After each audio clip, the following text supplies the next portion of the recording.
Hey, Anime Addicts, this podcast is brought to you by nobody. And if you want to help keep this podcast ad-free, you can go to www.aa. You know what? Honestly, guys, if you haven't supported the podcast by now, there's literally nothing I can do to make you support the podcast.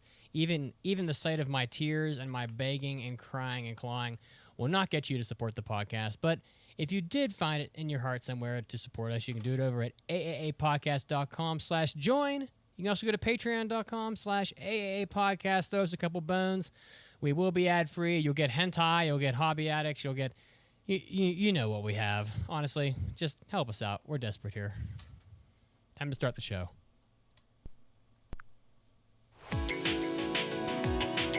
Get ready! You're about to listen to the Anime Addicts Anonymous podcast. Make your anime addiction worse at aapodcast.com. And now, here are your anime addicts.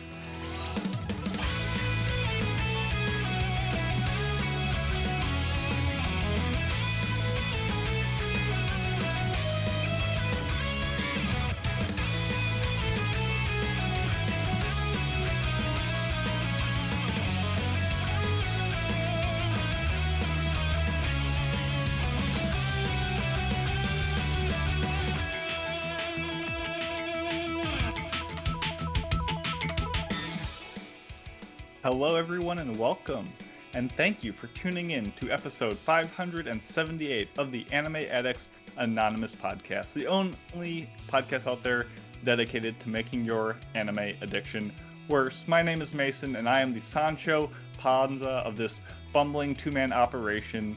Caroline is out hunting ghosts in Beantown or whatever, so this week it's just me and our Don Quixote of the crew, our madman leader, our sussy baka, Mitsugi. How's it going? Mitz is feeling pretty good today. I'm rocking out with my ginger ale. Visions Feeling extra sussy. Visions of Caroline just drowning in like lobster rolls. Honestly, man, I just want one lobster roll. She's got like at least a dozen, and I just want one. So much greed, so greedy. But we have all the sausage in the world today on the podcast. Indeed. Sausage fest. That's what we do best. Thank you all for joining in again. You can find us live where we stream every Sunday at 5 p.m. EST over on Twitch at AA Podcast. You know how to find us on Facebook, on Discord. We'll give you all the details on all the happenings going on, but that is the place to be if you want to hang out and chat with us and recommend us some questionable anime for us to talk about. It's really the best place to be. So go on over there if you like to hear it. All of that can be found at our website at aapodcast.com. But most importantly, Mitz, we just had our big spring impression rundown, and we got the results of what you, the listeners, voted for. Yeah, so we do have the results from the spring 2021 listener choice. So I know that all of you, you know what? You guys all did such a great job. The children are very pleased with you. You know, we're going to give you the rundown here. Because we've already passed 6 shows. We're gonna pass 3 more now based on what you selected, and it was kind of a surprise result. Honestly, there were some anime that I kind of assumed were gonna be selected well before we even started the voting, and we had well over close to 200 of you voted, and the ones that I thought were gonna get picked were Nagatoro. So, Ijita, whatever, don't bully me, Nagatoro. It didn't even come close. Finished 1, 2, 3, 4, 5. It finished 7th. So, not even close, Nagatoro. Yeah. Then I thought, okay, well, then I thought the Demon Lord anime would be one that would get picked because it was honestly like one of the most watched shows that we hadn't passed. I'm not even going to count which place it was in. It was middle of the pack, honestly, probably 20th or so. So, but we do have the winners here for you today, and we will see how many of these are truly predictable and how many you just are going to be totally surprised by. So, number 3 in the poll here, with 29% of you voted for Zombieland Saga Revenge. So that is going to be the first listener choice for the season that we're going to do, Zombieland Saga Revenge. And then moving up from 29% with 34%. Number 2. Tokyo Revengers. 33.8% of you voted for Tokyo Revengers. That was one of yours, wasn't it, Mason? Actually, I'll say after you reveal number one, but it was one of mine. Okay. And then number one, it was pretty much well in front from the very beginning of the poll, right from the get-go. There's usually like a surge of like 50 people that vote within like 10 minutes or something. And it was way ahead from the beginning and never really looked back. 50% of you voted for Number 1. 86 with a terrible title, but half of you voted for 86, which I did watch a couple episodes of and thought it was pretty good. So, so that's the listener choice result for spring 2021. We will be covering Zombieland Saga Revenge, Tokyo Revengers, and 86. So well done to you guys for not being total trolls and, voting for like some incest anime or, some crap that Mitsugi didn't want to watch just because Some X-Arm. Yeah. So, I'm going to vote for X-Arm even though it's not even from this season. So there you have it. Those are the results. So I'm really happy with these results. These were all three of these shows were shows that I had to fail that I think if they came out a season or two ago could have passed. So 86 has definitely picked up. Tokyo Revengers is still interesting despite some whatever that I've thought about and said so far. And Zombieland Saga Revenge is just a ton of fun. So I'm glad all of these got picked and I am excited to review them. Yeah. But so good stuff. Not this episode, because today we are making our anime Monopoly boards, a topic suggestion from way back, and a listener resubmitted it, and we were like, wow, that's a great idea. We should do that again, as well as a review of the hotly contested, I'd say, Mushoku Tensei, aka Jobless Reincarnation. So we've got all of that and more on today's slate. Anything else before we get going? No, I want to get going. We got a lot, including does Mitsugi's mom know later on, so we don't have much time to spend fooling around here at the beginning. So let's get this thing rolling.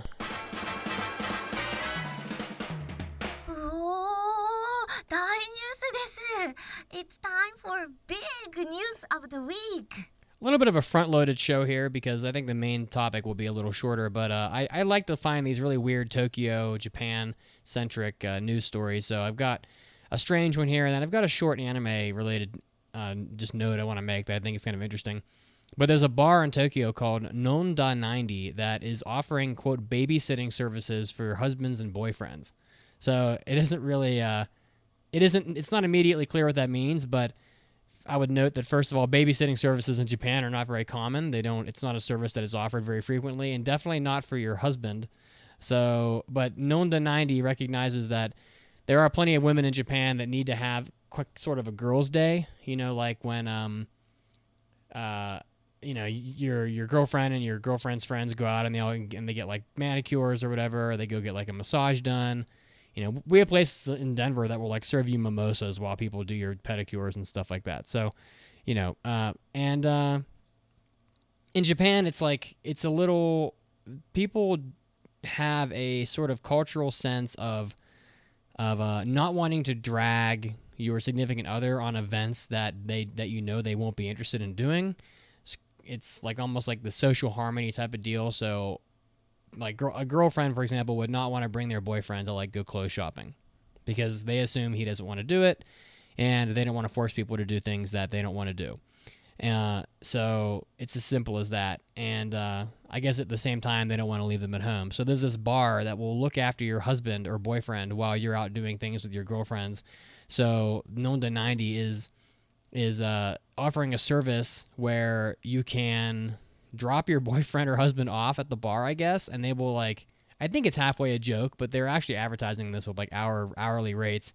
So they will, quote, they say that their staff will take the responsibility of playing with him and keeping him entertained while you're off doing whatever. So they do have different rates for this. You can quote, just watch him for 15 minutes for $4.80, and the first glass of beer is half price at 290 yen. Or they can take care of him for 2 hours for about 2,000 yen, which includes an all-you-can-drink plan for 1,740 yen. So ridiculous. Or I need a long time, 3 hours, quote unquote, for 2,500 yen, and then 150 at minute all you can drink plan for 2,300 yen. So I guess for roughly $50, they'll watch your husband and entertain him and let him drink anything he wants for I assume it's just beer for 2.5 hours. It's a pretty good deal, actually. It really is. I'm more interested in this like 15-minute thing. Like, who just can't wait for 15 minutes? And there's like, honey, just go sit in this like bar or whatever while I do something for only 15 minutes. That's kind of silly. I simply don't know. It's like, what husband is unable to enter to like just play a cell phone game? Like, honestly, I could play Dragon Quest Tact for like probably 3 hours straight, just sitting somewhere and doing nothing, and we'll be totally satisfied with that. So, in some ways, it's almost like your cell phone is your babysitter, you know. But I don't know. They're trying to get creative, I guess. And then I'm gonna throw a picture up here on Twitch so people can at least see the sign of the that they have outside the bar. It's not like overly interesting, but we have all this space on the Twitch screen since Caroline's not here. So. And what's the motto of this place? The motto is, quote, this is not from me, this is from them, quote, warm beer, cold women, lousy food, bad service. Yeah, because you don't want to treat your significant other to a good time when you're not there. You want them to be like, oh, I can't wait for you to get back. Get me out of this place. But also, I'm quite inebriated because I took all you can drink as a challenge, and now I'm 4 pints deep in a 20-minute time span. Yeah, I also don't think that they would say, like, warm beer, the hottest fucking women you'll ever see in your life. Lousy food, bad service. Like, you can drop your husband off, but while he's here, he will be seduced and you know, by just the most blazing hot of women. No, that's not. They have noted that will not happen. They also have a I don't know what the hell this is. It's a quote. He's a kid who's pretty good at taking care of himself for 1,000 yen, and then a 90-minute self-serve alcohol plan for 730 yen. I don't know what the hell that means. I think it means they're not going to be like entertained by the staff. I think they're just there to drink. I see. Because like you said, like, oh, the staff will take responsibility and play with him, like he's a dog, like he's an animal that they're just like, oh, we need to like play fetch with him to keep him entertained. I think this is just no, he's gonna drink by himself. He can manage his own lunchbox. It's so crazy. Anyway, so I don't know. I just thought it was funny. There's actually another crazy like Japan crime story in the news break. So don't just skip to the news break. Listen to the news break this time. There's some good shit in there, including a story that involves Demon Slayer and canned coffee. So that's pretty interesting. But I wanted to throw this other news story in here real quick, just because I thought it was really just like a good story of just giving a damn about the work you do. So Studio Kara, who I guess is doing a lot of the work for the Evangelion movies, it revealed some behind-the-scenes information about the Evangelion 3.0 and plus 1.0. I hate these movie titles. They're so dumb. 3.0 plus 1.0, Thrice Upon a Time. This is the stupidest title ever. What does that even mean? 3.0 plus 1.0. That's some Kingdom Hearts shit right there. It is. In order to create the scene in the film where the characters are fight while free falling through the sky, apparently, I haven't seen this film. I don't even know if it's out yet. The staff went skydiving on the chief director's recommendation. So there's actually like pictures online, you can see them, where the staff actually wanted to experience the sensations of skydiving. So in order to do so, I guess a whole bunch of the staff from the studio all went out and skydived, like for real, just so they could get the real-life experience to use while creating the scene from the movie where they're free-falling while they're fighting. And I don't know, I just thought that was really interesting. You know, I don't think that it's uncommon, I imagine, to have that much effort put into the work that you're doing, so much so that people would actually do something that probably is a fearful experience. Like, you're not going to catch me skydiving, for example. You've never skydived? Have you skydived, Mason? I have. Oh, you have? It's interesting. It is. It's like when I went, I was like, oh, it's gonna be like, you know how when you go on a roller coaster, you kind of go up a hill and start going down, and you get that like stomach raising like butterfly effect. Yeah. It's not that. That's what I was expecting it was. No, this is you're just plummeting towards the earth. Like if you trip and fall, you don't get that. Oh, my stomach's going all over the place. No, you you crash towards the ground, and that's what it feels like. It's just plummeting towards the earth, and Oh my god, dude. it's kind of cool. It Now, sounds it would have been horrible. more fun if they were actually trying to animate the scene of the characters fighting while falling while they were Wow, skydiving. they Now, were that would have been skydiving. impressive. That would have been commitment to the craft. I gotta say, you didn't do much to sell it. No, I wasn't trying to. I'm just it saying you're not sounds missing missing that much. it sounds like I would be like peeing my pants peeing my pants, a la like what the hell was that anime called where the girl always wears the panties on her face and there's like a scene where she's peeing while she's falling. Simonetta? Yeah, there's a scene where like in Shimonetta where they're like peeing while they're jumping off a cliff or something. That would be me. It would just be like a sparkly trail of like urine as I'm falling. So okay, well I just thought it was cool. I'm not gonna spend much time on that, but they give a damn over at Studio Kara. They will skydive for the work they do. So, and probably not get compensated by the studio for skydiving, which is not cheap.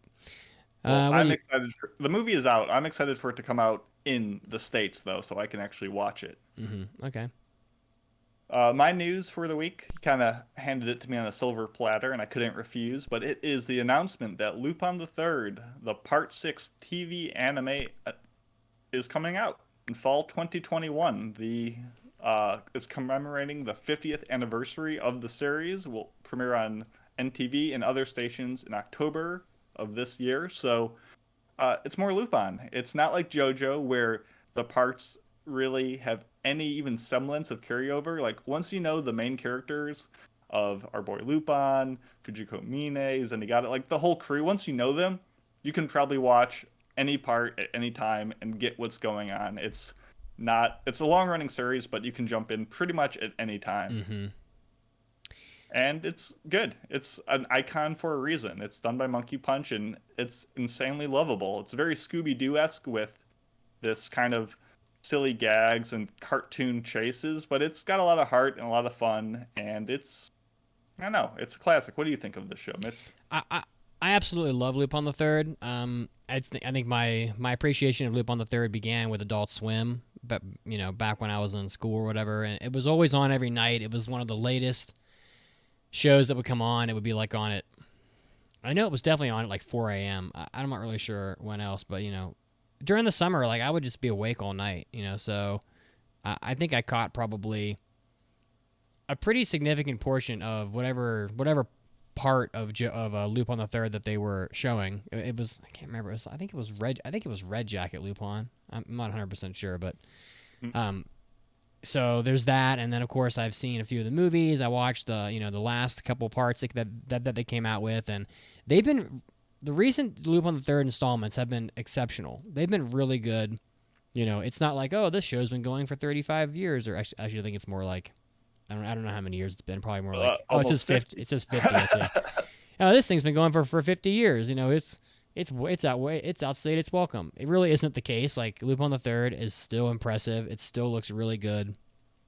And yeah, the newest seasons have been getting better and better. I think 5 was even better than 4. Yep. Excited to see what 6 goes, and even all the like spin-offs, like the woman called Fujiko Mine, the Koike like trilogy of movies that are like hyper violent. Like even when it's not quite the exact same Lupin formula, just the core aesthetic of it is so fantastic, and the theme song is so spectacular that you just keep on coming back for more. I'm not sure which Lupin the Third was it where he gets married like right off the bat to another girl that's not Fujiko. Oh, was it a series or was it a movie? It was definitely a series. It was this one, the Rebecca Rossellini. It was Lupin the Third 2015 that came out. Part 4? Part 4, I guess, and I really enjoyed that one a lot. I thought it was fantastic. So, I have nothing but high expectations for Lupin. I love all the characters, including Zenigata. They're all unbelievably classic, and they're all great. I do think my favorite, probably the best thing I've seen that came out of Lupin was let me see here, Lupin the Third Part 0, was it? Oh man, I have not seen that. Episode 0. There's a Lupin the Third OVA. Oh, First Contact is what it's called. There's a Lupin the Third OVA called First Contact that runs for about an hour and a half, and it's like the story of how they all meet and become like a crew, and the like there's some really impressive stuff in that I guess it's kind of like a movie. In that movie, it's like some just unbelievable action scenes in the beginning, especially. And that's probably one of my. I know you wrote here. What is your favorite parts of Lupin? For me, it's the old Lupin, like when they're trying to find the Loch Ness monster and all that. But that First Contact movie is pretty fucking fantastic. So. Well, I don't think I've checked that out, so I will need to add that to my list. You should. I should. And I want to mention there's an announcement as well that said that the first core, which I'm guessing means that part 6 will be a 2-core show, the first core will be focusing on quote-unquote mystery. Whatever that means. I think Lupin has been going in a more like arc-based thing instead of episodic, and I think it's worked out well because of that, so who knows what is to come, but we'll probably be talking about it in a couple months from now. Jeez, this year is flying by. My God, where is it going? Adios mio. Lupin has stolen the time. Stolen my heart. Well, yeah. Fujiko did that a long time ago. So, all right. Well, that's about it for the big news. And like I said, there's some pretty interesting news stories in the news break this time. So for those of you that just skip through it, I work very hard every week on it, and you make me cry. Don't skip it this time, because there's some good shit in there. Are we ready for the main topic here? I think so. This is I'm gonna play this drop. main event of the evening. Fuck it. No. There you go. Oh, no.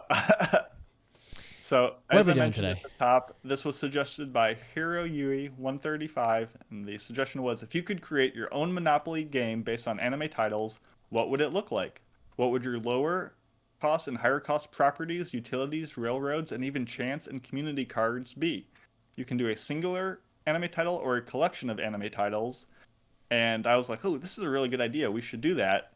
And actually, as the Eggman pointed out, we've kind of done this on episode 409, where Mitsugi went through this with a guest, Brains, and they created a board of like the most influential anime, but it's too good of an idea not to do again. And I actually posted, because I didn't think we were going to do it, I posted on Twitter, like I made a Monopoly board of all of my like entries and stuff, and it took way too much time, but it was kind of fun to do. But I'll share some of my things in this thing, and I think Mitz took this in a different direction to keep things fresh and new.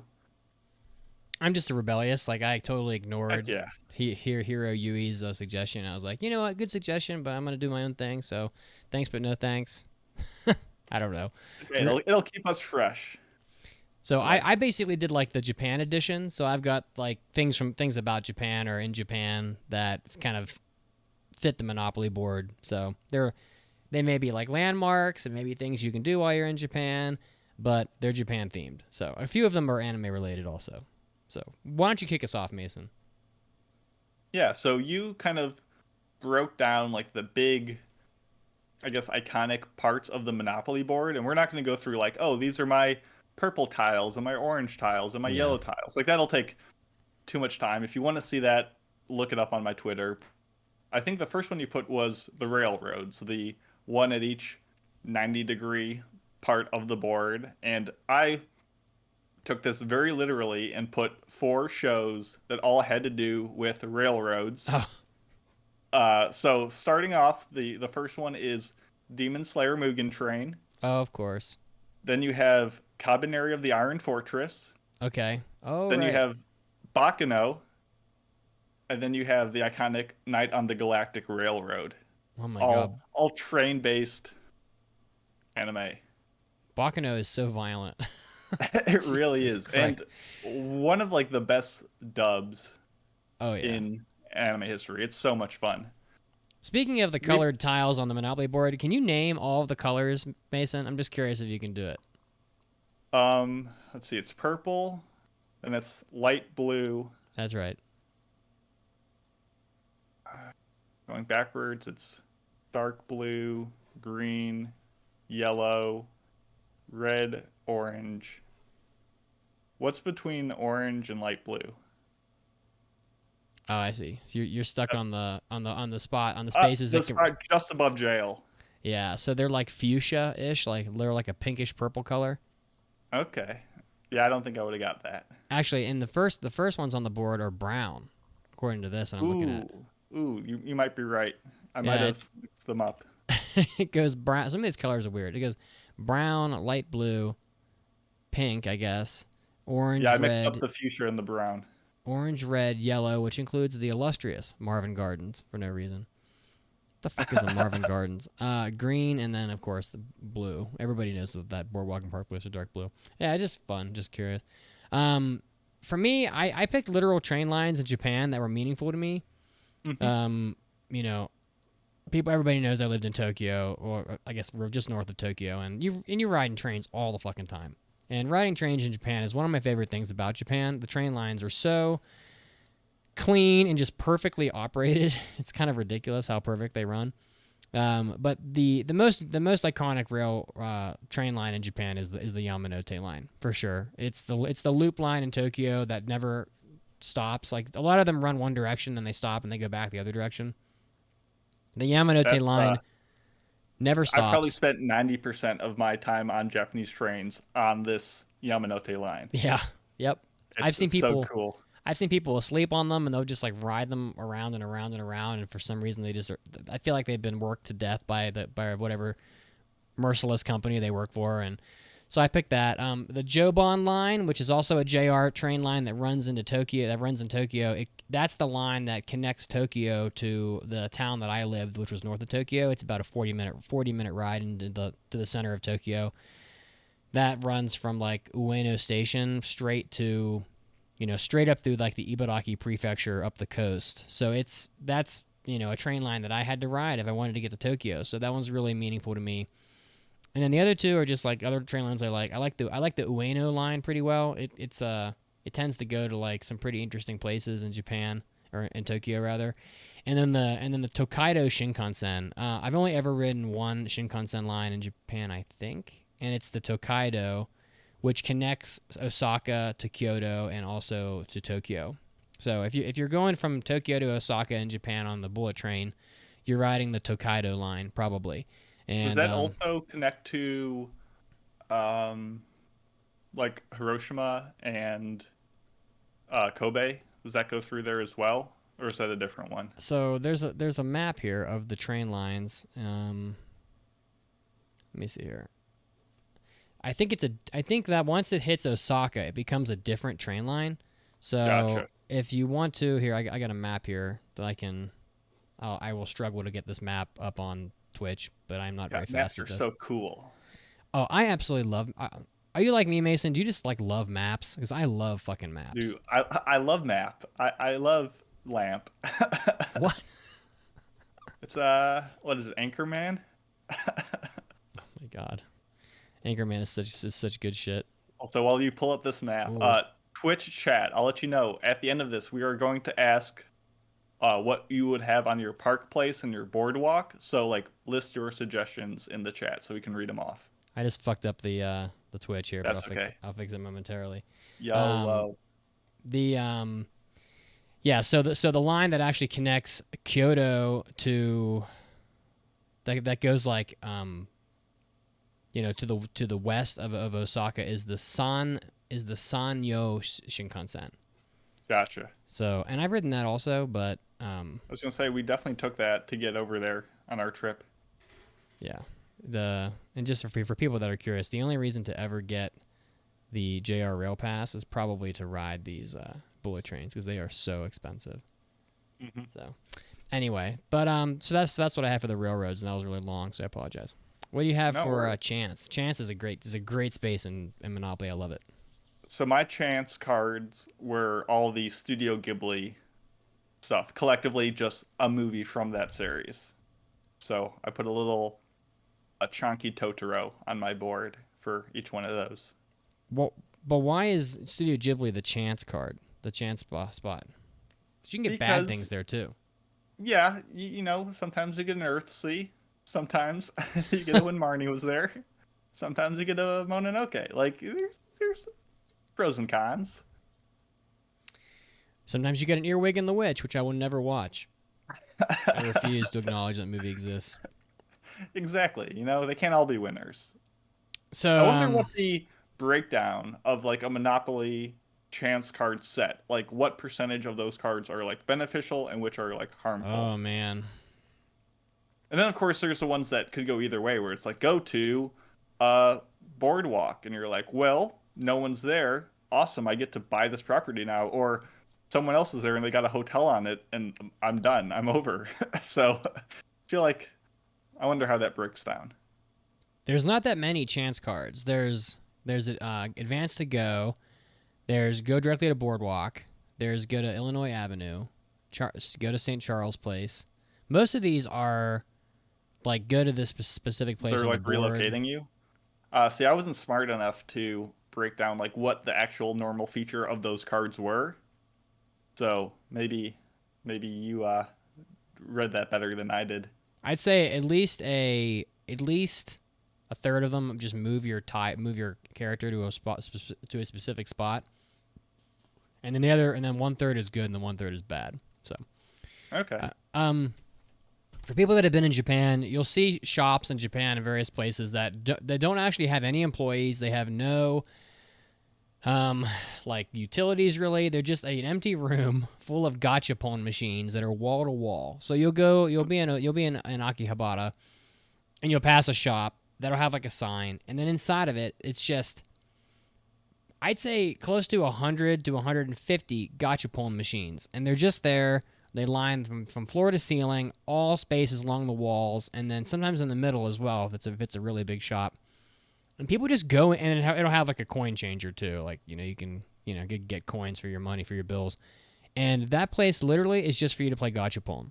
And they're really fun, and you can spend a ton of time in there looking at every machine and seeing if you would want anything from this machine or this machine.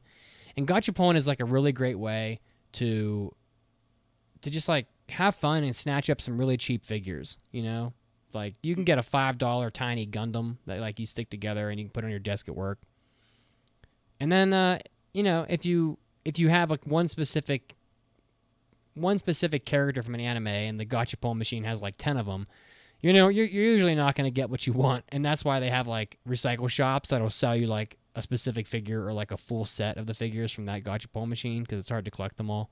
But that's like the epitome of a chance space, is it not? That is pretty good. And those machine shops are tons of fun to visit. I remember I got found like a Kill la Kill one on one shop, and it nailed it. It was amazing. So much fun. You got exactly what you wanted. I got a couple of Ryokos, and I wanted a Satsuki, but just it wasn't going to happen. The fates didn't align for it, so it didn't happen. But it was I didn't have to waste a ton of ones getting like Mako or like the school uniform. I don't remember their name, but I didn't get any loser picks, so it was a good day. There are no losers in Kill la Kill. There's a couple of losers. All right, I was being nice, but you know what? Fuck it. Listen, you got to be truthful with me, my dude. I know you. I'm not a Kill la Kill fan, but I know. But how about Community Chest? Community Chest, similar, I guess, to the chance card, where I'm just like, oh, I'm gonna pick some like global conglomerate that has a ton of different works under their belt that are both good and bad. I went with Shonen Jump. Just collectively, you got some great long-standing iconic series that run forever, and you got stuff that runs for 2 months, and they're like, it's not quite our speed, and don't make it past that stage. So I thought Shonen Jump was a pretty good icon of the anime landscape. Anyone who's played like an anime Monopoly game would have winners and losers that they know that company provides. I'm looking at the Community Chest cards of Monopoly, and they are pretty much the same, except they're mostly just give or lose or get money. There's really no there is go directly to jail, but there's not like go to Boardwalk, go back 3 spaces or whatever the hell. Gotcha. It's for me, I had to put this in here, and I wasn't really sure where to put it. I had considered putting it as Boardwalk, as this is just such a, oh my god, I would literally fly to Japan just to eat a Koku Ichiban. That's how fucking good it is to me, at least. Is that your one mental image of like, I'm going to Japan to have a meal that's the one you're like, I'm the most excited for? Yes, absolutely. Okay. Hmm. Interesting. Yeah, I love all the crappy fast food chains in Japan, and I say fast food. It's really not, in America, it's like fast food is like Taco Bell or Burger King or something, and it's super bad for you. In Japan, it's like their fast food is like a curry shop, like curry rice and whatever kind of toppings you want. It's not like it's fast, but it's not gonna like kill you with unhealthiness generally. Although they do have like burger places, but Koku Ichiban, I mean, you went. Do you feel the same way as me, or are you kind of like not as high on Koku Ichiban? I mean, Coco Ichibanya is pretty good. I'm a filthy go-go curry boy. That's my Oh, like okay. fast food curry place of choice. But it's a little thicker there, but it's definitely not doesn't have the range of spice options that Coco Ichibanya has. And actually, last time I was in a Coco Ichiban, it was with Kazuo, rest in peace, and another listener on our trip. And I think they were doing like a Lupin like draw where like you buy the curry and then you had a chance to win something. I don't remember if it was the listener or Kazuo who actually won some like low to middle tier prize, but because we're not like dwelling in Japan, we didn't like qualify to actually win it. Oh, I don't remember that. I probably wasn't there. No, it was just the three of us, and Huh. it was a nice little time. But no, I like it there, but it's not my like go to first meal in Japan stop shop. But it's pretty good. I think I like Koku Ichiban because I think their menu is a lot bigger than It certainly Go-Go is. Curry. It certainly is. It's a lot bigger. You can get like a lot of different toppings. I tend to I get like think that was the scrambled first. eggs. I think that was the first meal we had in Japan after we stopped at the airport. It probably was, yeah. Right, Yeah, right by the hostel. exactly. So In Shinosaka. Koku Ichiban's my community chest. So although it's never really bad for me. Like I just love it so much. I'll eat there twice for sure. Next time I am planning a Japan trip in the spring next year, and I will go twice at least for sure. There you go. So, yep. And so that's my story. I'm sticking to it. Free parking, everybody's favorite spot. So before we get into our what we would put on our board, how did your family play free parking? Were you one of those people who like takes all the Hmm. money that people have to pay from taxes and stuff and you slip it underneath that corner of the board and then when you land there you get that money? Or did you play correctly and just have nothing there? Oh, is that really how you play? Yeah, I mean you don't put your money you have to pay the bank into free parking, but everybody does. I think that's how we played. That's how most people play. Well. Then what? I mean, if that's not the correct way to play, what is the point of free parking? It's literally a safe spot to land. It's Are like you, the just visiting of jail. I think. I could be wrong, but I'm pretty sure nothing is supposed to happen there. I'm gonna look this up because that seems so boring. It does, which is why no one plays that way. Or I could just be talking out of my butt and not know. Well, I'm gonna look it up. Maybe. Okay, let's learn something about this board game. Yeah. So, but while I'm looking this up, why don't you tell us So your free yeah, so parking spot? my free parking, if you don't know Monopoly, the free parking like tile is adorned with like a bright red car that says free parking, and I was like, you know what bright red vehicle would probably like abuse the ability to park for free? It would be the Swordfish 2 from Cowboy Bebop, another bright red spacecraft that could probably bend the rules to just park without paying the fare. So that was my aesthetic placement. So, free parking is the corner square on the board diagonally opposite of to go. When a player Hmm. lands here, nothing happens and they move off the space on their next turn. Yep. However, many house rules have cropped up over the years regarding the corner square. Some of the simplest involve placing a $50 bill under the square, which goes to the first player to land there. In some variations, the first note is $1, and when this is claimed, it is replaced by a $5, and so on. Which I think I like that pretty well. But I'm pretty sure in my family, when you land on like chance and it says if I pay $100 for every hotel on the board, that goes on free parking, and then whoever Yeah. lands on that gets a payday pretty much. Yeah, that's Uh, how I think most people do it. Or not community chest. There's something at the beginning. I think that's like a pay X% or like X amount of dollars depending on what you have. It's is it luxury tax? Yeah, that sounds right. Look Or this like, up here. yeah, doesn't matter either way. It damn well matters. There's a there's a there is a space on the Monopoly board called income tax, and you pay like a set amount of money for that, and also for luxury tax, which is luxury tax is like between Boardwalk and Park Place, and when you land on that, your life sucks because you really wanted Boardwalk or Park Place, and you got the fucking luxury tax. Oh, and Chance is right there too. So if you were like sitting on like North Carolina Avenue, which is in the middle of the green spots, you're golden if you roll like, you know, a 3, 4, 5, 7, etc.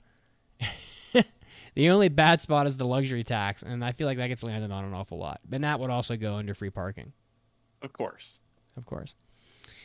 For me, the free parking is seeing a new Ghibli Museum short at the Studio Ghibli Museum. So when you go to the Ghibli Museum in Japan, people know this, I think. Some people know. They will give you a movie ticket when you go into the theater, and it's usually a piece of the film strip from one of their films. You know, they've got a ton of these things from every movie theater in Japan, etc. And so I've got like 3 or 4 of these things laying around my house, and they're really neat. They're worth keeping. They're actually like quite cool. I could probably actually go grab one really quick. Yeah, go get one. Let's see if I can get it. And so I have one too. It's downstairs. I'm not gonna go down there. I don't know. Maybe I'll go down and get it for you guys. But basically, there's a little tiny movie theater in the Ghibli Museum. It seats about 20 people, and there's about a dozen or so Ghibli shorts in this theater. And if you're lucky, you'll get to see a new one. Mason's holding up his right now. I can't tell what that is though from here. This What? is from oh, it's backwards maybe. It's the dollhouse scene from, it's not focusing on the camera. Let me put some white behind it. It's the dollhouse scene from Arrietty. Oh, okay. Oh, that's neat. When they're hiding in the dollhouse and the human is like shaking it? Yeah, it's like highly detailed. Here we go. We got a white background making tons of noise. Oh, that's not gonna It's work. not any better. That was a failure.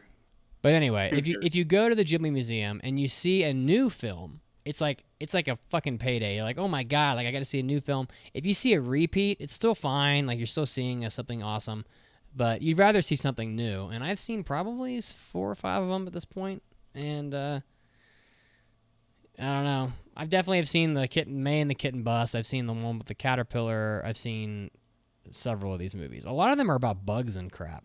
There's a lot of them, which, surprise, surprise, so is their new movie, but it's pretty neat. It's a pretty neat time. So, Mason, how about Waterworks? That's the next one you have here on your list. So Waterworks, you know, I was putting a bunch of shows on my list, and I was like, oh, Waterworks, let's just put a show that makes people cry. So I threw on Anohana, but it easily could have been like Giovanni's Island if I was doing movies, or any of the other classic tragedies that make people ball up every time they think about it. Clannad maybe could have gone there, but I didn't want those bug-eyed people on my board, so I went with Anohana. The bug-eyed people? The bug-eye folks, as Mitsugi takes a massive gulp from his jug of moe blood. It's delicious. My eyes have been really dry these last couple of days. Like, they've been improving. Very slowly, but they've been really dry the last couple of days. I don't know why. Sounds like you need to watch Anohana. You can download Clannad on the Switch right now, Mason, for like $30 and play it. I've actually never played it. Have you? Fuck no. I don't want to play that. I'm way too impatient. Back in the day, I could have played these like visual novels where you kind of just read shit. But like, I just don't have the patience for this crap, man. I honestly don't think I'm going to get through 13 Sentinels, that game. It is a really neat idea. The game is very pretty, but it has just like dog shit gameplay. I mean, it's just unbelievable. Like 90% of the game is just talking. I can't handle it anymore. I don't have the attention span. But I know people love that game. It is beautiful. I'm probably halfway through it, but Mine is again, I'm taking a different approach here. Mine is the Hachiko statue at the Shibuya crosswalk in Japan. Hachiko, for people who don't know, Hachiko was an Akita, I think, which is a dog, and the legend, I guess it's a true story. The legend or true story of it is that the dog would go to this train station with its owner every day and would wait there until the owner came back from work. Correct me if I'm wrong on any of this. And then, so the dog would just wait there for hours. And then one day, the owner died or something and never came back. And the dog sat there at the train station until it starved to death or died or whatever. And it's just like this. It's a very sad story, but they fucking love this dog in Japan because it had such an insane amount of loyalty to just sit there until it died because its owner hadn't come back yet. And so there's a statue to the dog outside of the station right by that ridiculously busy crosswalk in Shibuya, and there's just a never-ending stream of people taking pictures with the statue. Almost all of them are tourists, and just because it's a great story of quote unquote heroism, I guess, from the dog's point of view. I mean, it's also just like a good place to meet and organize. Like, hey, I'll meet you at the Hachiko statue at this time, and it's there's lots of seating and it's easy to find people. But I think the dog didn't wait there like the whole day for his master to come home. I think he would go home and then return to the train station at the time that he was supposed to come home. It doesn't matter. Either way, an incredible test of patience and sadness. And Hachiko's great. I have tons of pictures of the Hachiko statue because I am a tourist. And also because there was a cat sitting at the feet of the statue when I was there. And I was just like, oh, it's a perfect match. The cat and dog forces combined at last. It was adorable. It's really neat. I'm a big fan. Heck yeah. All right, so what do you got next, Mason, on your list here? So next was the Go To Jail, and on my board, I called it Go To Horny Jail, and I had, at the place that sent you to jail, I had the lady from prison school, and then in jail, I had the people from Rainbow, the very good anime of the people behind bars. Are you a big Rainbow fan? Because I think that anime is fucking awesome. I would say I'm a moderate to strong fan. I thought it was a pretty solid series. I actually watched that while we were in Japan on the Shinkansen going between Osaka and Tokyo. Oh, really? I was halfway through the series before I left, and I just finished it up on the trip. It was good. All right, let's see. It's a Madhouse show, right? I'm not sure. I haven't seen that in so long. I just know it's Madhouse. It's a little edgy, but it's good. Yeah, it's Madhouse. I just looked it up. Yeah, I'm not surprised. I seem to gravitate towards Madhouse pretty solidly. All right, let's see here. For me, Go To Jail is working overtime for a black Kigyo. In Japan, there's literally there are websites you can go to that will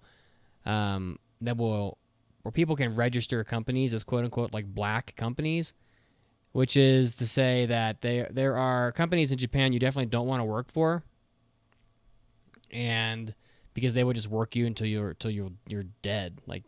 There's a word for dying at your desk at word in Japan, and because the official working hours in Japan is you can't work people more than 50 hours a week or whatever. But then there's these black Kigyos, these black corporations. They will.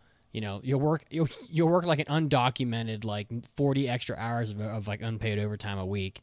It's just fucking ridiculous. And you can always identify these people because they look they look dead on the trains. I've had a number of conversations where I'm nudging somebody that's with me and be like, hey, check this person out. Do you think they're dead? They look straight up dead.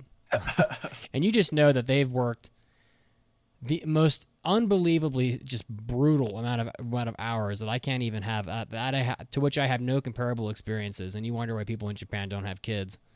They don't have any fucking time. They're working all the time. It's just silliness. But but working for one of those companies must feel like being in jail. So that's where that comes from. Imagine. What we're getting towards the end here. Mm-hmm.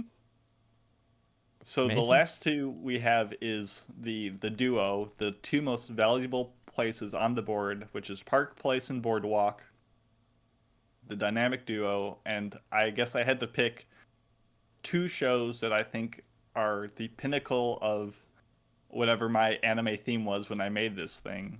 And these are both very long-running shows that I would say get as close to perfect in whatever abstract, nebulous sense you want to use to define that word that has ever come out. For Park Place, I have Hajime no Ippo, and for Boardwalk, I have Legend of the Galactic Heroes. And why did you choose Hajime no Ippo? Just out of curiosity. I know why you picked the other one.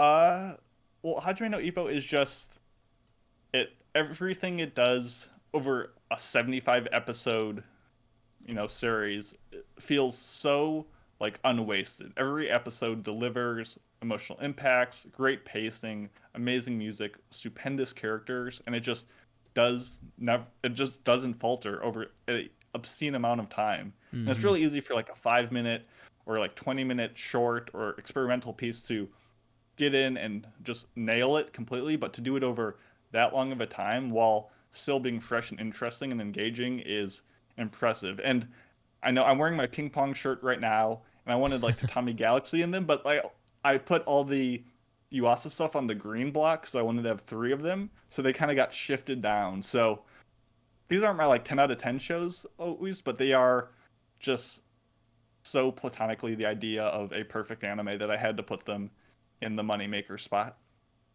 Yeah, I mean, Hajime no Ippo is probably the most compelling sports anime I've seen. There's like just downright inspirational shit in that anime, and For sure. it just strikes the sports fan in me in a way that I don't think anything major is close. Like there's some pretty unbelievably like epic sports moments in major, but some of those fights in Hajime no Ippo are they're just simply too good. So despite not caring or knowing much about boxing, I still enjoy it. Yeah. Well, again, I took a totally different route with this here. So I just took two like impressive landmarks in Japan because I don't really have any of those yet on here. And so for me, Park Place is the Asakusa Temple. There was a point in time where I had been to that temple every calendar year for like 7 years. I had been there, and it just never changes. It's just continually just like this epicenter of bustling activity. It's tourists. It's people going to like worship. It's people going on New Year's Day. It's just everything. It's just always crowded and always just awesome. I mean, there's hotly made like snacks on the sides of the street. There's you can get your fortune there. You can buy little charms. You can go visit the temple. The temple grounds are beautiful. There's all these koi fish. Tokyo Sky Tree is in the background. I mean, it's just a great. There's the Kaminari Moln, I guess, right out front of the station. That has that huge lantern. There's like a billion. Yeah, the big red lantern that everyone walks under to like enter the shrine off the street. It's like the most photographed landmark in like all of Japan or something. Like there's like billions of photos have been taken at this like quote unquote monument, I guess. And yeah, someone's listening like, I've never seen Asakusa Temple. I'm like, look it up. I guarantee you'll be like, oh, that place. Yeah, I've seen it. Yeah, it's unbelievably common to have seen it in a photo, and it's just a really neat spot. And it's a place you have to go. To me, it's much better than the Meiji Temple. Like, it's not even close. Like, the Meiji Temple is a great place for sure. I mean, it's a beautiful landmark, but it's not. It just doesn't have it's not as fun. I guess not that temples are supposed to be fun, I guess, but the Asakusa Temple is just, or the Sensoji Dera, I guess, it's just more interesting. There's just a lot of stuff going on there. And for me, the boardwalk is, I guess, I don't know. I couldn't really decide, honestly. So I was like, who gives a fuck? So So I picked Tokyo Skytree. Tokyo Skytree is like probably the pride and joy of Tokyo since it's gone up. Like no one gives a damn about Tokyo Tower anymore. It's all about Tokyo Skytree. You know, it's just giant. I mean, you can see it from practically everywhere in the city. It's like over 2,000 feet tall. I mean, it's enormous. There's like shopping malls inside of it. There's a Baskin Robbins inside of it. I'm gonna tell you right now, Baskin Robbins in Japan is a different type of experience than it is in like the States. You know, in the States, really? I would have never like stopped into it otherwise. Well, if What's you haven't, different? I'm not sure if you've gone, Mason, based on that statement, but if you haven't, you should go next time.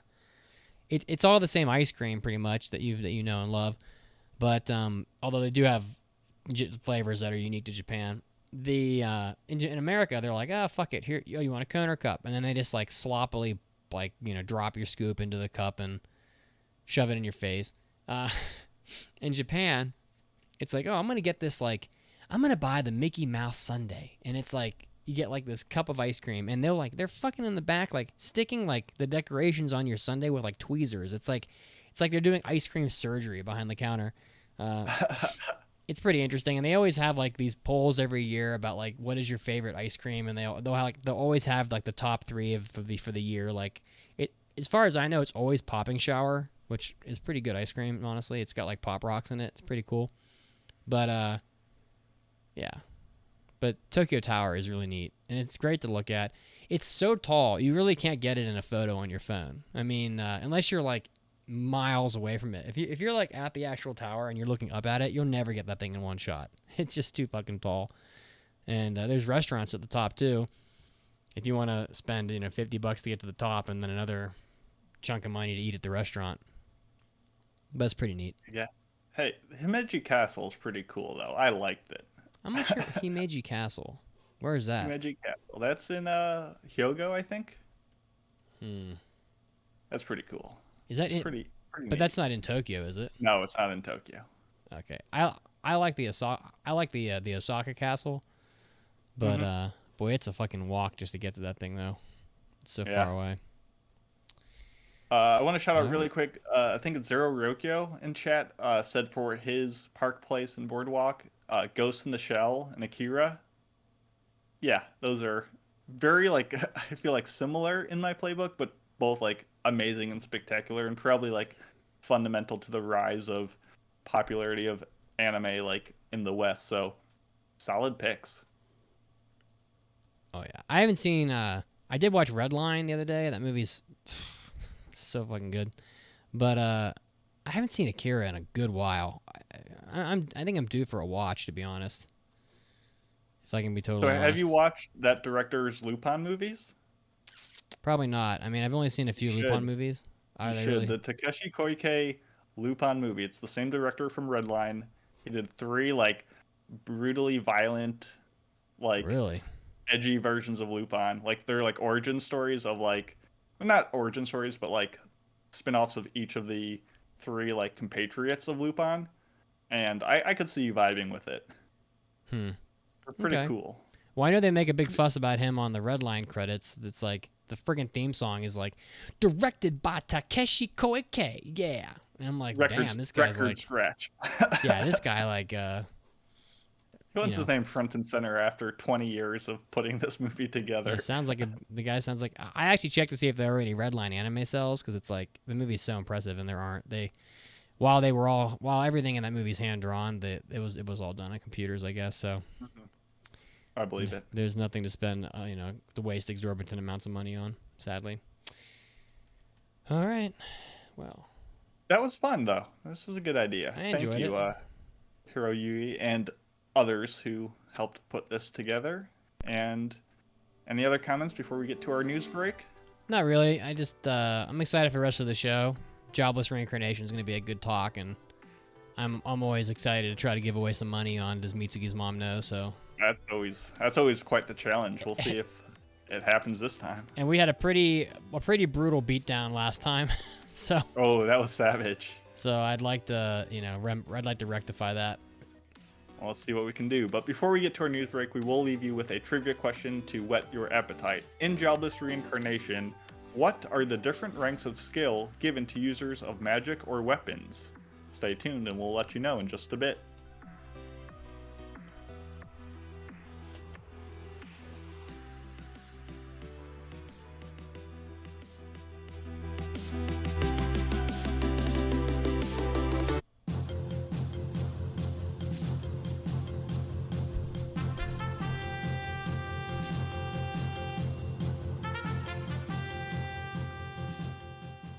Hey, Anime Addicts, Mitsugi's here, and I'm bringing you a very wild news break, leading us off with some Japanese crime.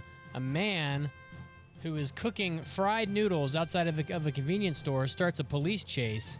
Apparently, sometime recently in Japan, in Fukuoka Prefecture, a 38-year-old man rolled up to a parking lot of a 7-Eleven, pulled out of his car, and started cooking food right in the parking lot, pulled out an electric rice cooker, a hot plate, and other appliances, plugging them into the electric plugs on the outside of the 7-Eleven store on the outside wall, started cooking a pot of rice, and also whipped out a frying pan and started stir-frying yakisoba complete with soy sauce until the police showed up, who were called by the staff of the convenience store when he was asked to stop cooking food, and he would not. He went back into his car, shut the door, and ignored calls from police for several hours to come out until he started up his engine and drove off, until he wasn't apprehended until he entered the city limits of Fukuoka City, where there was a lot of traffic, and he was then apprehended by the police. So for those of you that want to get arrested in Japan, you can always go start cooking food using the utilities of the convenience store out in the parking lot of the shop. Next up, in anime news, Mobile Suit Gundam Seed is getting a sequel anime film. It's in production. This was announced recently during an opening ceremony celebrating and commemorating the 20th anniversary of the Mobile Suit Gundam Seed anime series, which has had several installments, and now they're going to be getting a sequel film that was originally announced way back in 2006. Mitsuo Fukuda is returning to helm this film. So if you are a fan of Gundam, there is a sequel film for Gundam Seed in production. Look out for that coming out sometime in the future. Very exciting. Next up, in my continued just confusion about why Demon Slayer is so popular, Demon Slayer has helped the Daido Drink Company in Japan to sell over 100 million units of canned coffee in October alone. So it looks like there were 28 different collectible designs and of photos on the cans of the coffee that people could collect. And they ended up selling 100 million cans by March 2021. So the president of the Daido Drink Company said, quote, "To be honest, it was a hit beyond our expectations, and it was a shock, a very happy one. Daido Drinks sold 50 million cans within the first 3 weeks of the collaboration, and overall the sales were 1.5 times higher during the event than during the same period the prior year." They credited Demon Slayer's popular intellectual property not just among traditional people who drink canned coffee, who are working men and some youths, but also among women, children, and traditional older people. It was a big hit for the canned coffee industry in Japan, which has been sagging as of late. So for those of you that are fans of Demon Slayer, and for those of you that are fans of canned coffee, big handshake celebration for the two. Next up, it looks like an anime unit director says he wants to, quote, rectify industry abuse in Japan. Taiki Nishimura recently spoke of this desire to patch up problems in the anime industry, and, quote, when he spoke to his lawyers that my anime work doesn't involve a contract, they were all shocked. I want to do my best to straighten out this industry, which is rife with sexual harassment and power harassment, and by doing that, I'd be out of a job, but I want to rectify the problems with the help of the Directors Guild of Japan, end quote. The Directors Guild of Japan is an advocate for the rights of film directors in Japan, and according to its English website, they endeavor to establish and protect freedoms of expression and improve the status of film directors and various rights of its members. So I guess with the two, Nishimura being a member of the Directors Guild of Japan, he's hoping to help improve living conditions in Japan, and we'll see what kind of progress this man can make, as he's been working in the anime industry for over 20 years and has worked on a lot of different properties, including some Gundam. So we'll have to see what comes of that. This was Mitsugi, and this was your anime news break. And now, as always, time to get back to the podcast.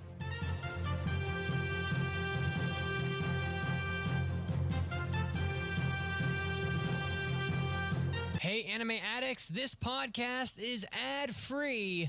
And if you want to keep it that way, you can go to aaapodcast.com/join or patreon.com/aaapodcast. You're going to be getting 8 exclusive podcast episodes per month, our hentai episodes, our after parties, and our Hobby Addicts episodes. And today you'll get to hear a story where I was confronted by a naked Santa Claus in a bathhouse. What? Of course, this is all very ironic since this is also an ad, and I just said that we wouldn't play any ads.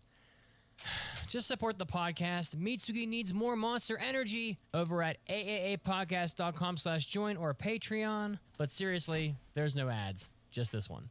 Maybe. All right, now back to the show. Hi, my name is Tony Oliver, voice of Arsene Lupin III from Lupin III, the TV series, and I am an anime addict.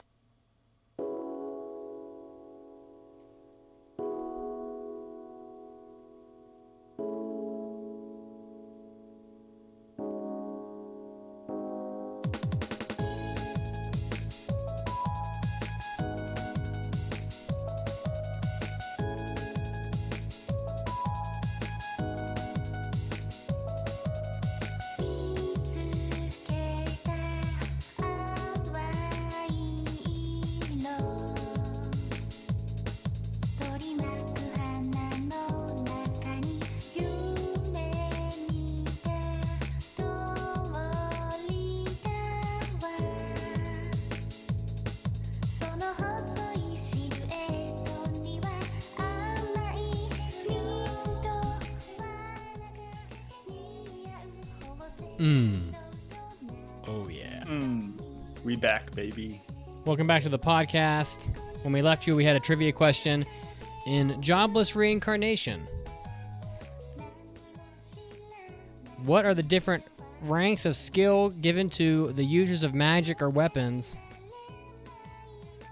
The answers are pretty obvious at first, then not so obvious.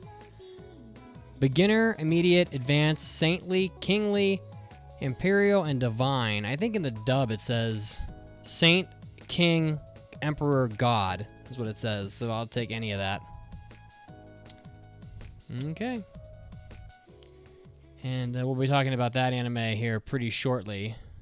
So if you're a fan of Jobless Reincarnation, we will be discussing that in short order. But first, we do have Does Mitsugi's Mom Know? I did record some fresh questions with my with Mitsugi's mom when she was visiting Denver here not long ago, and I really hope I loaded the questions onto the soundboard, as I have had a couple weird past few weeks with audio technical difficulties. But do we have our player of Does Mitsugi's Mom Know ready?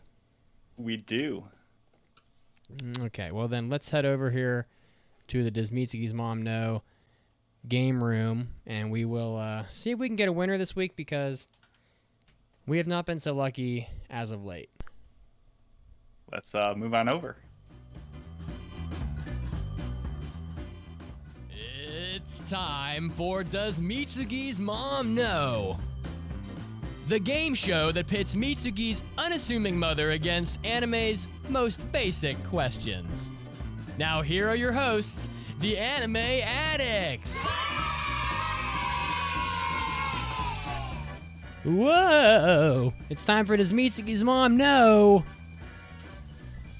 The game show where my unpredictable mother will tantalize you with her knowledge or lack thereof.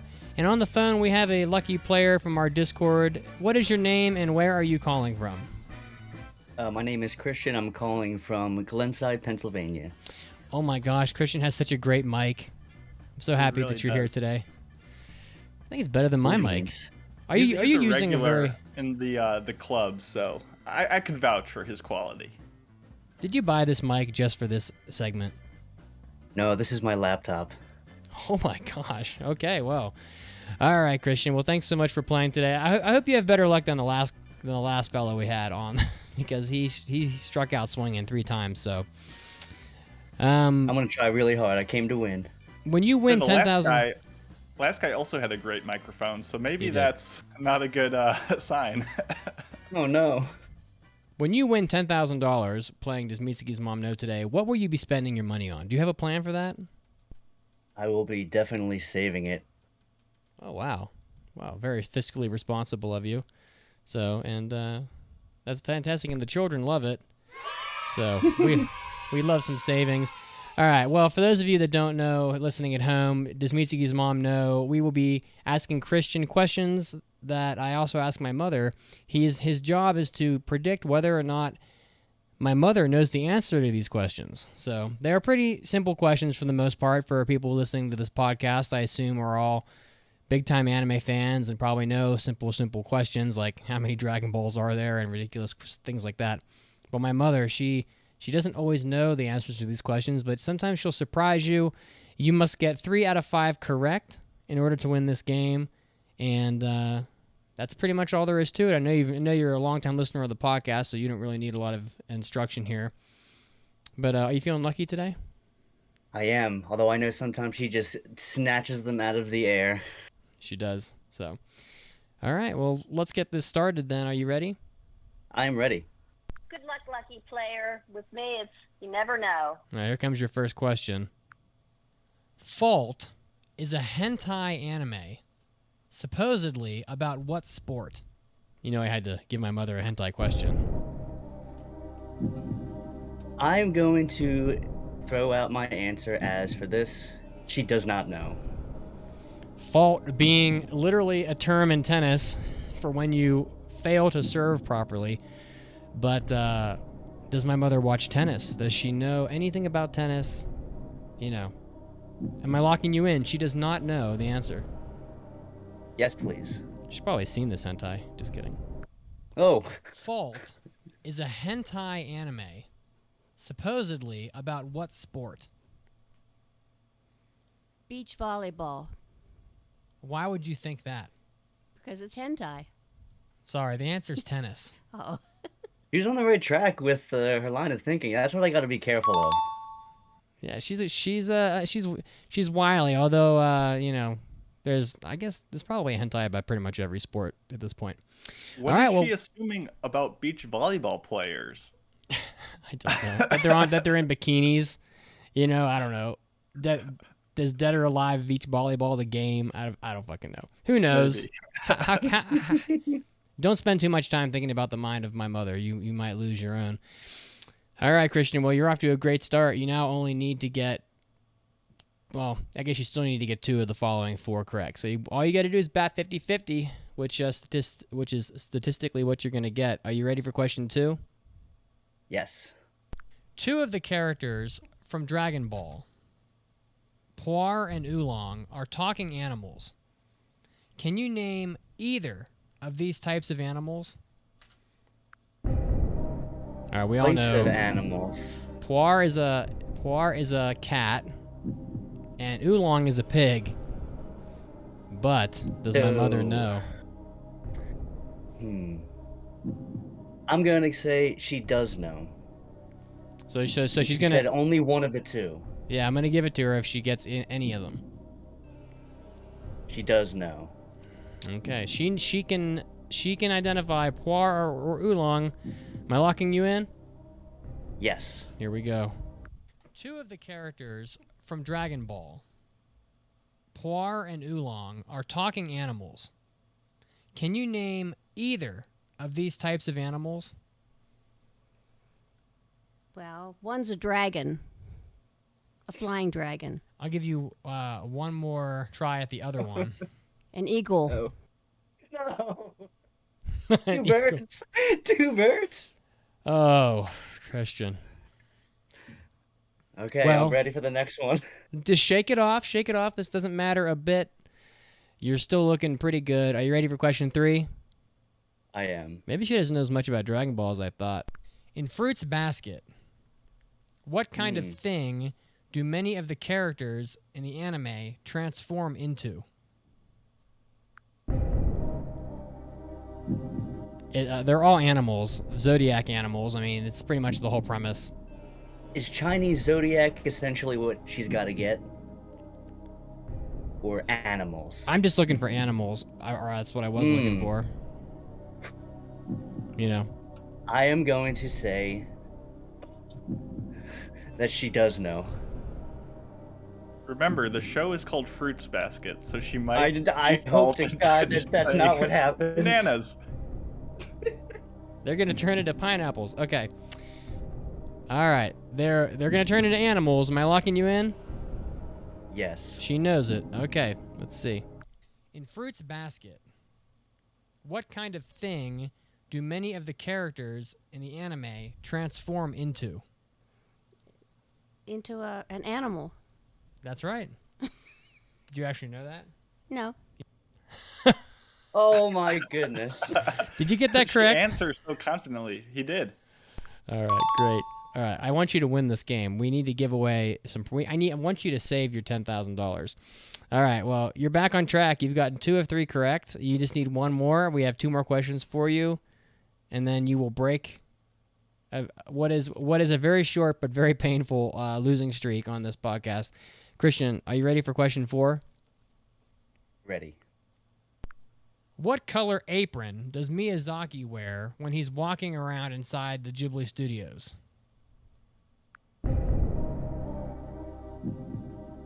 It could be anything. I have the movie Kindle of Dreams of Madness, and even if she owned it and watched it like more than once, I don't know if that's something that would stick out in her mind. I think she'd probably just guess. Do you know the Say answer? she doesn't. No, I do not know the answer. I'm thinking. I am unsure, so I'm going to guess that she does not know because it's too specific. All right, she does not know Miyazaki's apron color, which is white, by the way. Am I locking you in? Yes.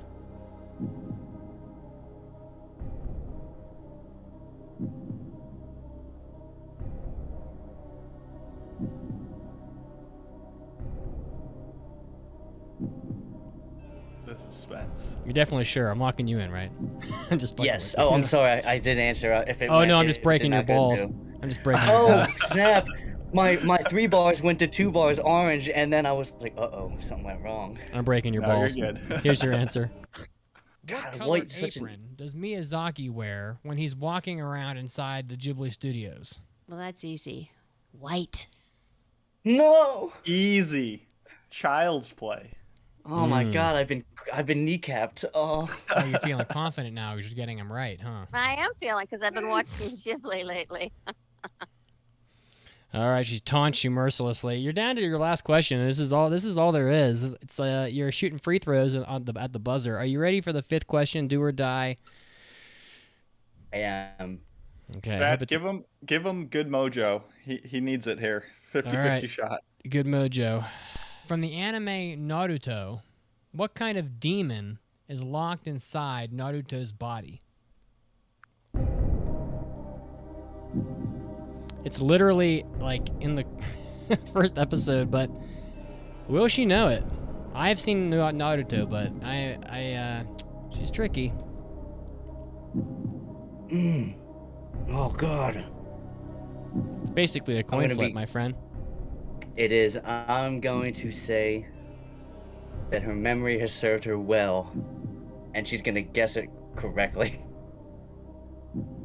She knows. She knows that it's a 9-tailed fox. Mm-hmm. I swear I've heard that in the discussion in past episodes within the discussion of your mother. So that's why I'm gonna guess that she knows that it's in there somewhere. All right. She knows that it's a 9-tailed fox. Am I locking you in? Yes. From the anime Naruto, what kind of demon is locked inside Naruto's body? A dragon slayer. It's a 9-tailed fox.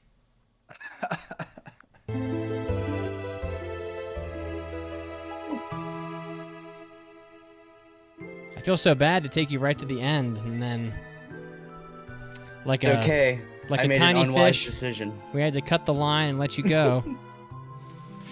I could just Ooh. see myself swimming off down into the distance into the sunset, never to be seen again. With a It hook was in a your mouth. valiant effort, though. It was. So, all right. Well, you Thank know what, you. Christian? You know what? Everybody who's listening is a winner because your great audio quality has brought a tremendous entertainment value to the podcast today. So I do thank you for playing with us and taking it right to the wire. So And I had a great time. Thank you for having me. you're welcome. Thanks for being a listener. Meow And thanks buddies. for talk to you on the Have a Discord. good one. See you next time.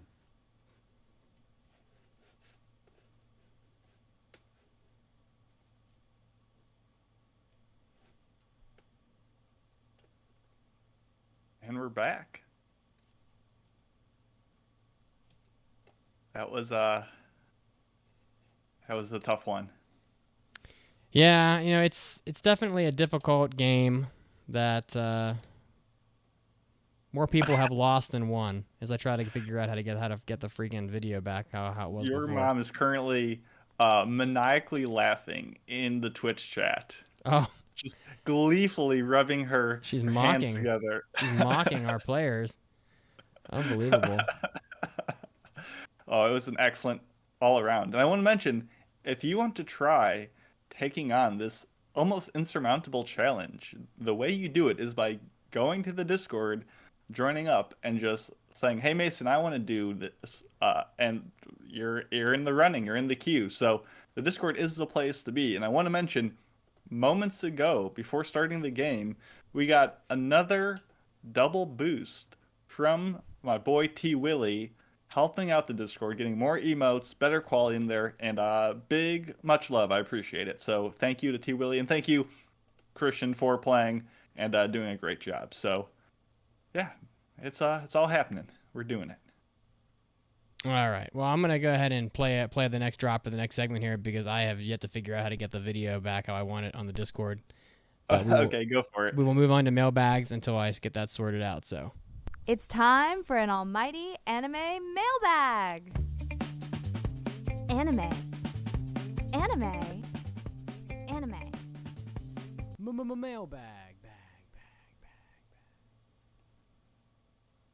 And instead of joining the Discord for the mailbag, you submit a mailbag by heading on over to aaapodcast.com. There's a big old button at the top that says, "Hey, do a mailbag, you idiot." And you hit that button and you submit it, and then we read it, and that's how it works. This mailbag comes to us from, okay, I'm going to mess it up. Honshop? Hond Shop? It is, he writes at the bottom, it's basically the Dutch words for dog and sheep mashed together. Oh, well, and he actually geez, included links of how to pronounce it.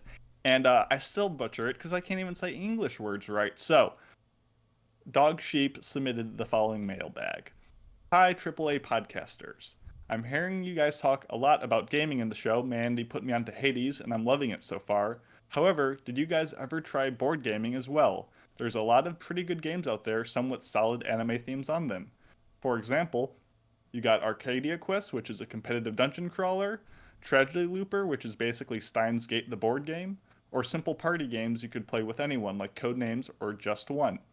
Curious to hear your thoughts about it, even though getting together to play games is a bit hard these days. Hit me up if you need some recommendations. Cheers, Honshop. Which I said it even worse that third time. I'm getting worse with practice. So, Mitz, any board games you play or enjoy or can recommend or whatever? I love board games. I mean, I haven't gotten to play too many of them lately, for obvious reasons, I guess. But there are several board games I really enjoy. I love all of the really elaborate games, like all the nerdy games, like Elder Sign. I like dice rolling games a lot. I love rolling dice. So, Elder Sign is really fun because you're rolling lots of dice. I love simpler games like Ticket to Ride is really fun. I'm a big fan of Carcassonne is a really great game. And of course, like D&D is kind of like a tabletop board game sort of, and D&D is generally always a good time. I'm not a fan of board games where people can like collude, so to speak. Like Settlers of Catan, I think, is like a bullshit game where that everybody knows how to play and has played, but like ultimately, like two girls you're playing with or a couple or something will just like decide that they're going to be unbelievably generous with each other, with always trading with each other, and which ultimately will fuck up the dynamic of the game because you could have like two people that are not colluding, and so they're not getting all these trades done, and then everybody else is just like obviously just collaborating and to make the game easier for themselves. So things like that tend to ruin games a lot, but But I'll still play Settlers of Catan. I just think it gets annoying when people are making bad trades just because they've made an agreement secretly. Gotcha. But how about you, Mason? Yeah, I'm pretty basic and normie when it comes to board games. Like you mentioned, Catan, Ticket to Ride, Sushi Go, and Codenames are all pretty regular ones that I've played before. I also love all like the classic kid tier stuff, like Sorry, Trouble, Candyland. Like those are just non-skill based games, but I have fond memories of them. Shoots and Ladders, that's another one. But I guess in my family, a lot of the like board game nights, quote unquote, end up being like card games. So that's more my go-to. But I guess if I'm in the market, I will hit you up because I have a very limited knowledge on the board game sphere and don't play as many as I probably should. So that's I have nothing to add. All right. Well, and if you want to leave a mailbag, I think Mason may have already said this, but go to the website, click on the mailbag button, make it happen, you know? And while you're there, leave any other types of submissions you want as well. Our Shark Tanks, the Anime Confessional, hentai mailbags, topic requests, whatever it is, you know, we make use of this stuff. It's pretty much a listener-driven show in a lot of ways, so get to it. For sure. And with that, oh boy, let's do this thing. So this is the review of Mushoku Tensei: Jobless Reincarnation, a winter 2021 show with a second season coming out fall 2021, so not too long from now. I passed this on episode 561. It is streaming on Funimation and Hulu. It is done by Studio Bind, which is a studio founded in 2018 as a joint venture between White Fox and production company Egg Firm, pretty much explicitly for the sake of making Jobless Reincarnation.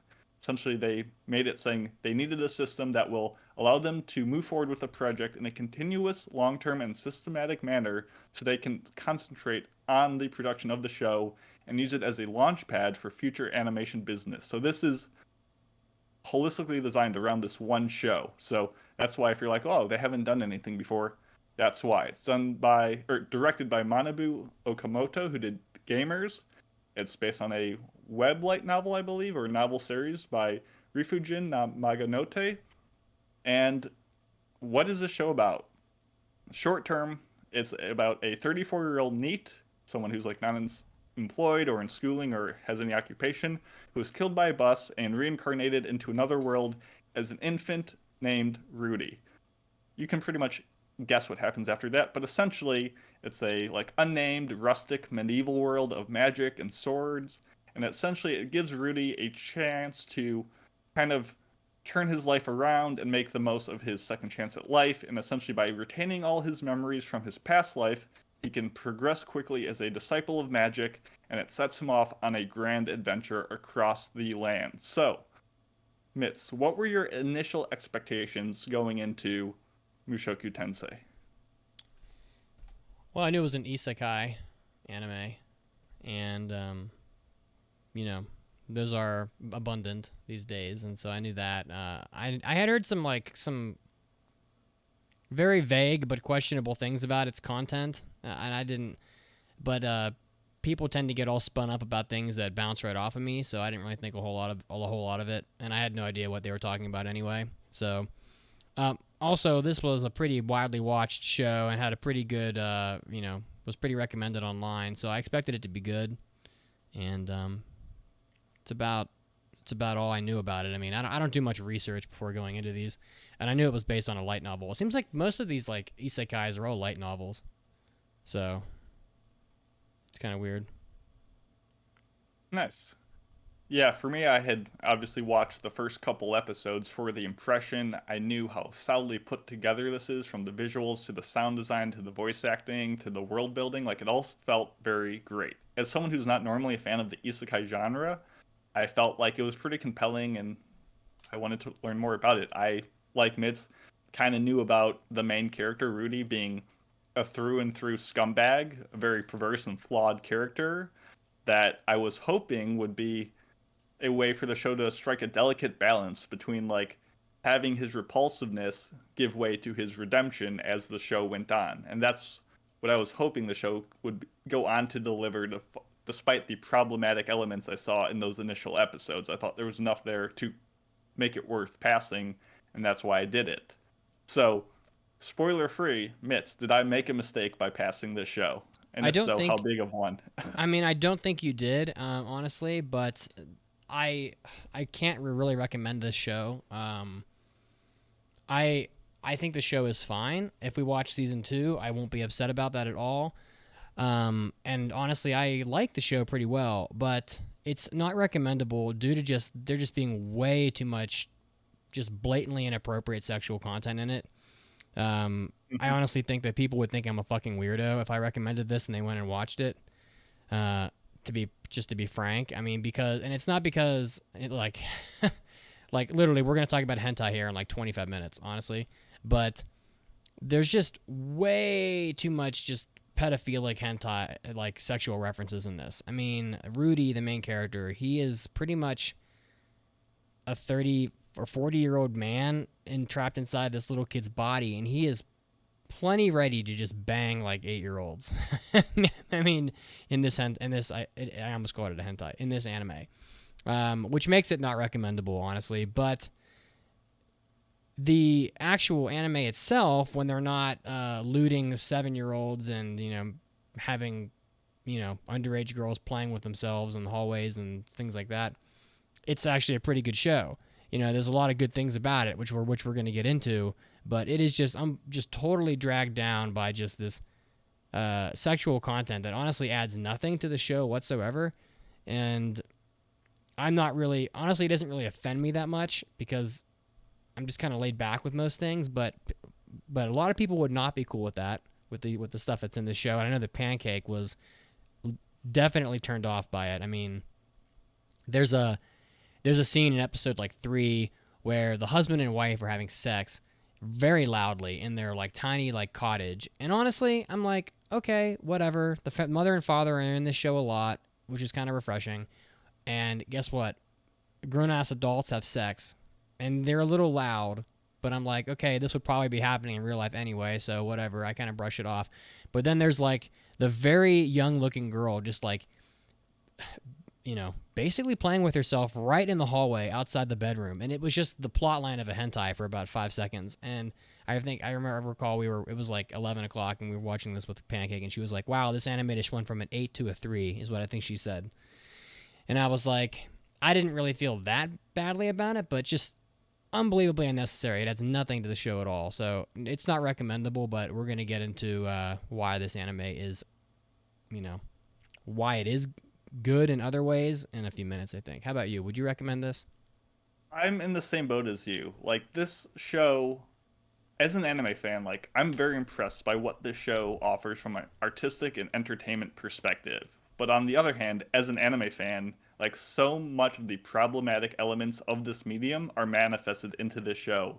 And this is a love-or-hate show, and while I kind of have both emotions about it, like, I can't recommend something that is this decisive, because a recommendation, sure, I think almost any show could be recommended to small groups here and there, but this show as like a general, like, hey, everyone should watch this show, I really can't do it, because there are just those moments that bog down an otherwise pretty splendid isekai experience. I mean, I mentioned it earlier, but it doesn't have that delicate balance that I wanted of the reformation of Rudy, and it's more of just a beautifully realized world with great choreography, great visuals, that is just making it interesting enough to avoid all the like tasteless trash pile of wish fulfillment of fan service that it sometimes leans into. So it's like, it definitely floats on where it succeeds, as it's underneath by just needless sexual fantasies that just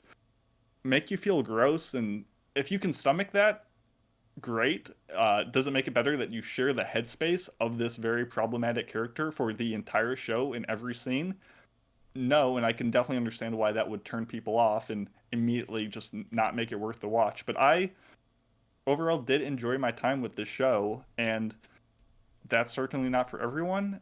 And that's, I don't know what more I could say besides getting into the spoiler part of the show. So go in with caution. Your mileage may vary, but I can't wholeheartedly recommend it to most people. Spoilers are coming. Oh my god. All right. Oh boy. I feel like before we talk about the plot or anything like that or how good the show looks, I think most blah blah blah blah. I think most of this discussion will revolve around Rudis Grey Rat, aka Rudy, our main character, who is, like we mentioned, a mid-30-year-old man in the body of a 8-year-old, sometimes younger, sometimes older, depending on what point of the story we are, and just the show never pretends that he is not as degenerate or erroneous as he is. Like, he is a middle-aged man through Yeah. and through, which means all of his actions I can't help but perceive as being pedophilic when they are doing his thing. And I think the show doesn't try to disguise that, but it doesn't excuse it. Yeah, I mean, there was a scene. I guess I was asleep for this. I feel like I saw almost all of the first season, but I think I did nod off for part of maybe the episode 4 or something. Okay. But I guess when he gets thrown out of, I was reminded this from Pancake later, but she said that he was thrown out of his apartment in his real life because he was caught masturbating to, like, video of his, like, underage niece, like, peeing or something. I can't remember what it was, but that kind of says it all. I mean, he's pretty, and there's such a dichotomy, and I think that's somewhat accurate. Is that about right? Yeah, yeah. And look, I get that to redeem a character, you need to have a character in need of redemption. Like, you can't redeem a goody two-shoe because that doesn't really, there's no arc to that. Like, I get that you need to have a scumbag at the beginning to have progress. That being said, like, I don't know, they haven't done much to try to save himself across this first core, and, like, I don't know. I felt like you were about to say something before I cut you off. So go ahead and I'll I don't know. It's just I mean, that pretty much lays the foundation for this guy. I mean, there's such a dichotomy in this show of the Rudy, the little kid who's how the fuck old is he? I mean, I guess he ages as the show goes on, but like he always seems older than he is. Like which makes sense. I mean, but just like physically too. There's like moments where we're reminded that he's like 7 when he's doing things that are not something a 7-year-old would be doing. And I'm not talking about just like looting people.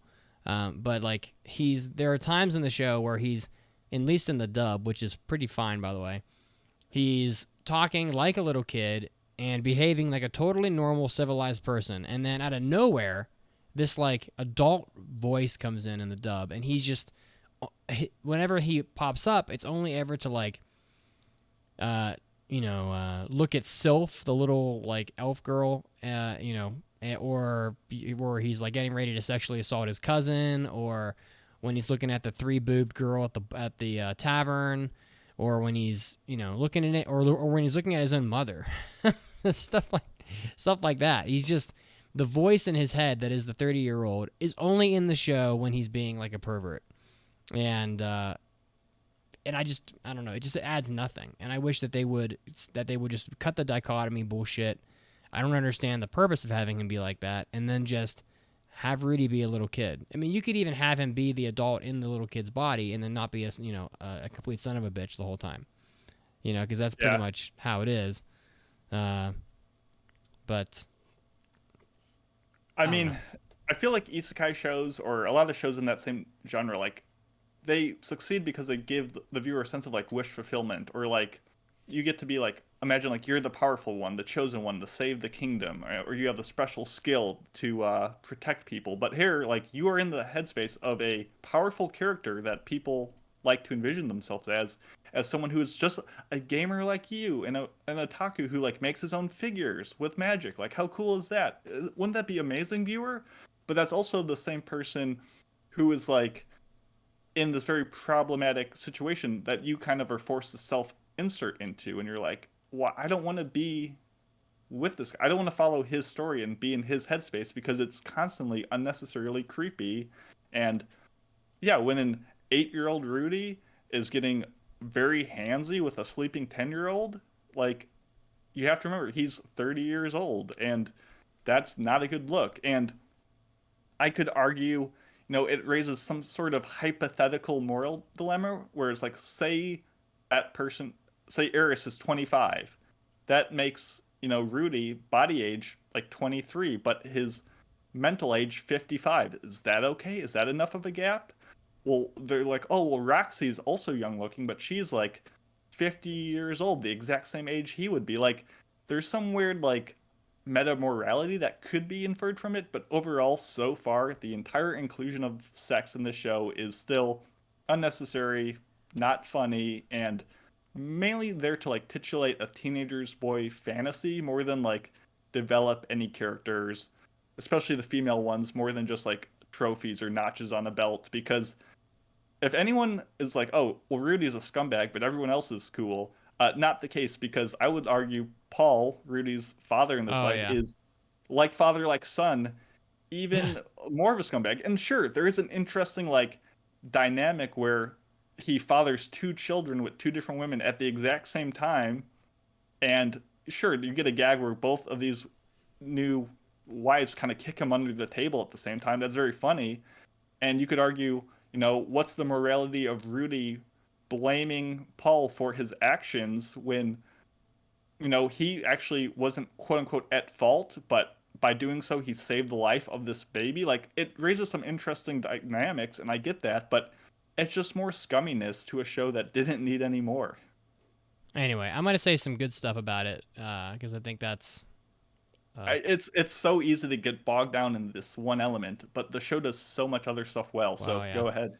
I mean, I think the start of the show has a great vibe to it. The world that that Rudy starts out in like the little cottage, for the first 5 or 6 episodes of the show is really great. I think that his sort of discovery of magic and how he naturally excels at it and is able to cast magic without using the incantations, and even just like the dynamic of the parents, it's refreshing. Like, it's nice to see parents in an anime for once. It's nice to see parents doing mature things in an anime for once.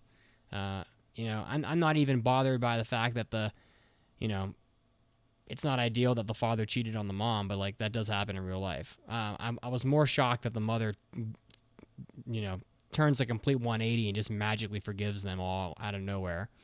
But the beginning of the show is quite good. I actually think the first half of the show of this season is considerably stronger than the second half, to be honest. I would agree with that. I love the cottage, the dynamics. The whole introduction of magic felt so like it's just someone learning magic, but it was so invigorating in an isekai genre that's so overblown and stale. Like, it felt fresh. It felt exciting. Yeah, and the production overall of this show is top notch. Well, maybe not. Maybe it's not top notch. It's better than most, I'd say. Although I do feel like the quality dipped in episode 10 randomly. I'm not really sure. I'd say it was a gradual decline starting around the halfway point, but it was still overall pretty good. And the last episode picked it back up. It was almost like grainy. Like, there was almost like a filter over it that just made everything feel cohesive. Like, the movement and combat was like weighty. It was detailed. Like, all the impact, like every punch sounded and felt great. Nothing felt cheap or, I don't know, flat in the show.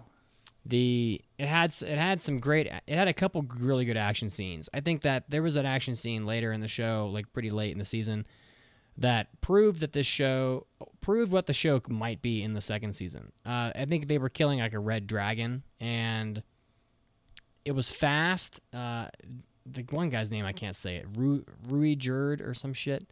The green-haired guy. He is a fucking badass. He's flying around the screen, just lighting things up. The little girl, I gotta get these fucking characters. Eris turned into like a little version of Levi from Attack on Titan. She like jumps above the snake and like zips down, like spins around and does his like neck chopping technique. Mm-hmm. It looks straight up like him. Yeah, they just triple team this.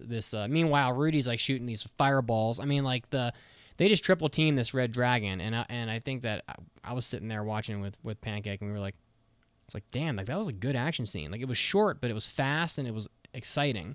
And I was thinking, like, this show has the chops to have some pretty solid action scenes in it. So, I thought the action scenes were really good too. And I actually really enjoy the ranking system in this. It's rather than having like levels or whatever, they have this system of like, advanced, king, saint, whatever. And it's a little nebulous like when you level up to the next rank, but I bought into the system of magic in the world, I think, and we got to see a fair amount of it. Yeah, choreo was great. It was solid. I mean, the production on this thing, not just animation-wise, but the sound effects were all just on point, I thought. Oh, you're a big sound effects guy. It's amazing when you give a team of artists enough time and production leeway to make something, what they can do when they're not churning out 20 episodes every season for 5 years and just getting burnt out. Show I don't know, it was just a masterpiece of production, I thought. Probably one of the best looking shows in recent years. I really think that this show would have been like a very high score from me if it hadn't been for all the sexual stuff, for all the reasons that, we've said. I think, and I like the character designs too, there's just so many pluses about it that it's just kind of a real shame that like right as you're forgetting that this show is like chock full of this perverted shit, that they just shock you with like, a scene where like I thought I was gonna watch like 2 9-year-olds have sex basically like halfway through it.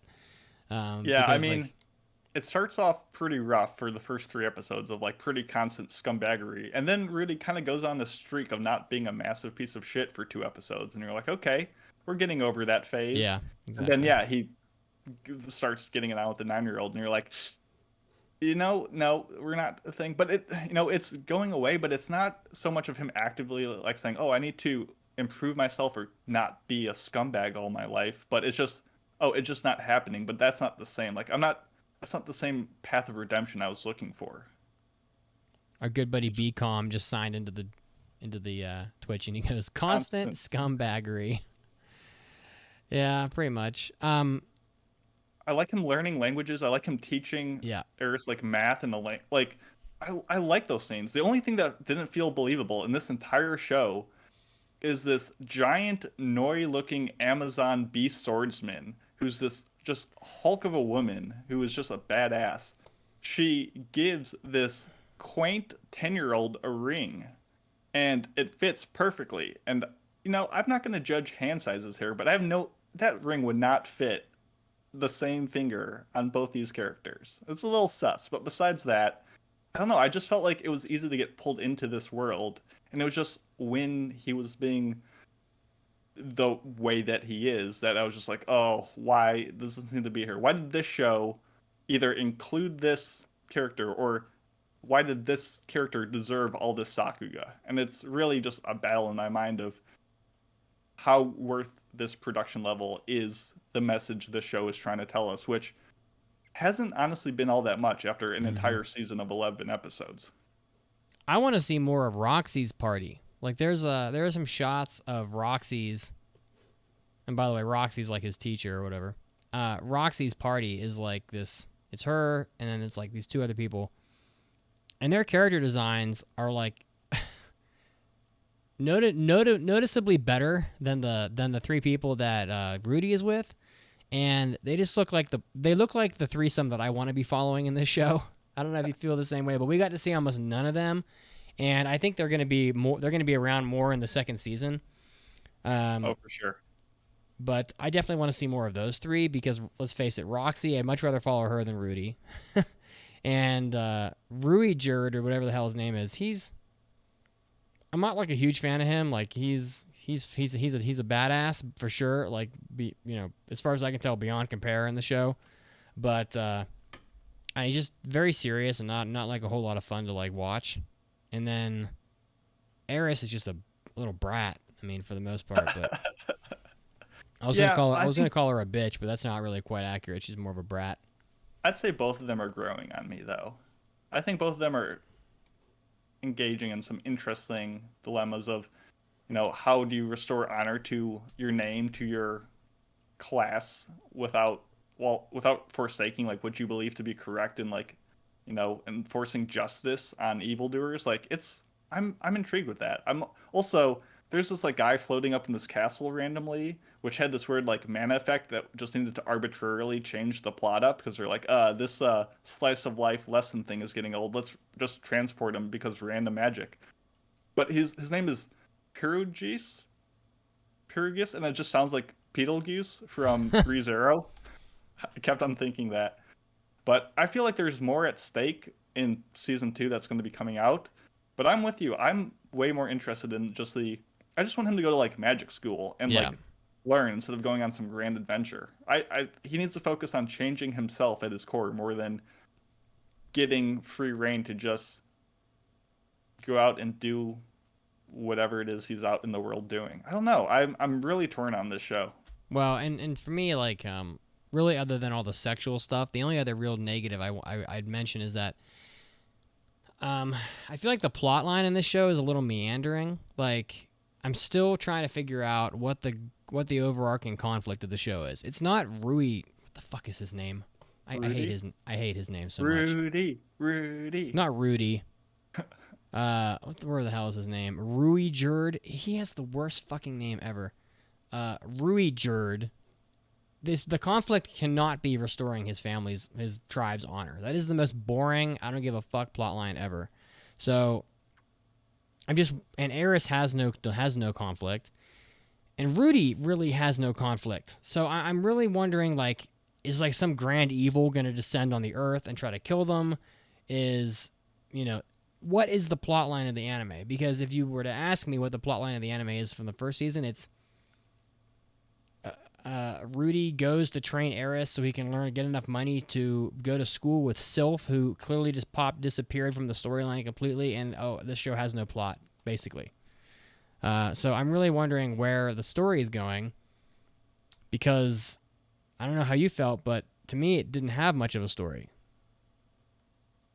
Yeah, and I'm fine with shows not having like an overarching plot. Like, I like slice of life stuff, but when you start trying to include it, but nothing feels fleshed out and it feels just coincidence and arbitrary and not progressing towards anything, that's where it feels even more aimless than if there was no story at all, if that makes sense. Like, trying to implement a plot that goes nowhere is worse than not having anything. I mean, to me, it's just like not having a strong conflict in a story. To me, makes the story kind of boring. It's not much of a slice of life anime. No, but it was him just on his daily grind of evolution of growing up. That was fun. I don't know. I also want to mention I like that there's like a lack of a designated opening visuals. Like, I like that because it feels like I'm getting more money for my show. Yeah. Because we're getting stuff in the meantime, even though that does occasionally make for some boring opening music, like in episode 8, where it's just like shots of the city doing nothing, and you're like, okay, they didn't do anything with that one. But for the most part, I like when shows do that. It makes me feel like I'm getting bonus content. Yeah. So for me, like, the show's a tale of two halves. I thought the first half of the show was really strong. I would give it like a 4.5 probably. It was really good. Second half of the show, and I'm kind of excusing all the perverted shit, because to me it's like not even, I don't know, because otherwise I would just bury it in the grave probably. But and then the second half of the show is probably like, I don't know, a 3. Like, it's just not as good. So I mean, I think, like, all in all, like, taking everything into account, I'd probably give the show maybe 3.5 boobs on a bartender out of 5. A 3 boobs bartender was a little weird. It was. And it's weird because, like, in like Star Wars, alien like that in Star Wars. Oh, I don't know. I could be wrong. I feel like in space stuff in general, you'll have, anomalies like that, and you're like, oh, that's just that creature, that's their breed, whatever, and you're like, cool. But because this show is couched in this unnecessary sexuality, it feels more sinister. The third boob is sinister only in an anime like this, is what I'm getting at. Well, the third boob, it was like the opposite of the Uniboob, was it, from Kung Pao? Oh yeah. Yeah. I think Futurama. It doesn't matter. What I'm saying is, I absolutely agree with you, Mitz. I really could just bury the show for having just needless sexuality, not to mention a very problematic pedophilic element that, I'm not saying would be excused if they properly redeemed him and made him reform himself. And I think there is still a chance of that, but not having any step towards that progression is severely lacking. But at the end of the day, I found myself pretty entertained. This was an easy watch. It was great to look at. It sounded fantastic. I'm not as thrilled to watch season 2 because of how the plot kind of started getting aimless, but at the same time, it still delivered some fantastic choreography and fights, and I honestly am interested in where this show goes, and I am feeling a very light 3.5 uncomfortable Earth magic figures out of 5. Wow, we ended up at the same score. We did, and I'm torn on this, and it could go lower if I think about it more. It could go higher if I really enjoy season 2. But for now, I think I'm okay with that. It's a dirty 3.5, but it's one nonetheless. Well, I have this strange feeling we're gonna end up watching season 2, and we will find out. And I have a strange feeling that this show will become less perverted as time passes. I think that it's going to be one of those shows where where certain elements of the anime drop off as it goes on. It might pop up once in a while, but it won't be as frequent. And it's like they had to make the show like full of perverted shit for some unknown reason, and then all of a sudden it won't be about that anymore. And then, but then like just as you're forgetting entirely, Rudy will like, stick his fingers in some girl's ass or something. I don't know what he'll do. But there's like perverted fan service, like wish fulfillment stuff, and then this, which is on just a skeevier level. So here's to hoping that gets remedied in due time. But that was our show. That was a little long, but it was a ton of fun. So don't forget to follow us on Twitter at AAA Podcast. You can follow Mitsugi at Pope Mitsugi. I'm at Macy Pacey. Facebook's popping off. Discord, you already know the good stuff is happening. June 2nd, we're doing our Samurai Flamenco Anime Club, so watch the show and get in there for a 10 p.m. chat. Manga Club is talking about the first 2 volumes of Land of the Lustrous on June 9th, so God tier manga, please check that out. Next episode, we're going to be doing a review of Eurocamp Season 2, so get hyped for that. iTunes reviews, we love them. AAPodcast.com is the place for all the stuff you need to be a true champion. And thank you for listening. Have a good night. Bye, guys. Thanks for listening. See you next week. Peace.